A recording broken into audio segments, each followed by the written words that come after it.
वळूयात पुढील बातमीकडे। रोहित पवारांनी अन्नत्याग आंदोलन मागे घेतल्यानंतर गदारोळ झाला।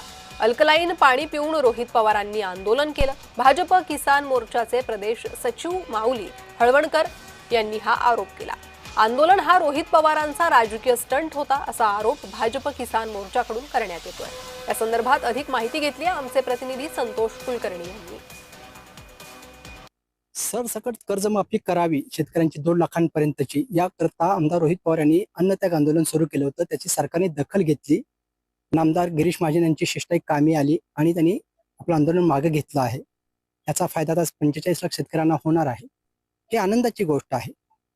ही एक बाजू झाली, पण त्याचबरोबर रोहित पवार यांनी जे अन्नत्याग आंदोलन केलं होतं त्यावर भाजपच्या किसान मोर्चाचे प्रदेश सचिव हळवणकर यांनी आरोप केला आहे की त्यांनी शरीराला पोषक अल्काईन पाणी पिऊन ते आंदोलन केलं। हळवणकर यांनी जो आरोप केला आहे त्यात सुद्धा तथ्य वाटतं, कारण रोहित पवार 3 दिवस माध्यमांशी बोलत होते, विचार व्यक्त करत होते, संपर्क साधत होते। एवढंच नव्हे तर आंदोलन मागे घेतल्यानंतर आंदोलन स्थळापासून नामदेव पायरीचं अंतर जवळपास अर्धा किलोमीटर आहे, तिथपर्यंत ते चालत गेले आणि त्यानंतर सुद्धा त्यांनी माध्यमांशी संवाद साधला, कार्यकर्त्यांशी संवाद साधला। संतोष कुलकर्णी, जय महाराष्ट्र न्यूज, पंढरपूर।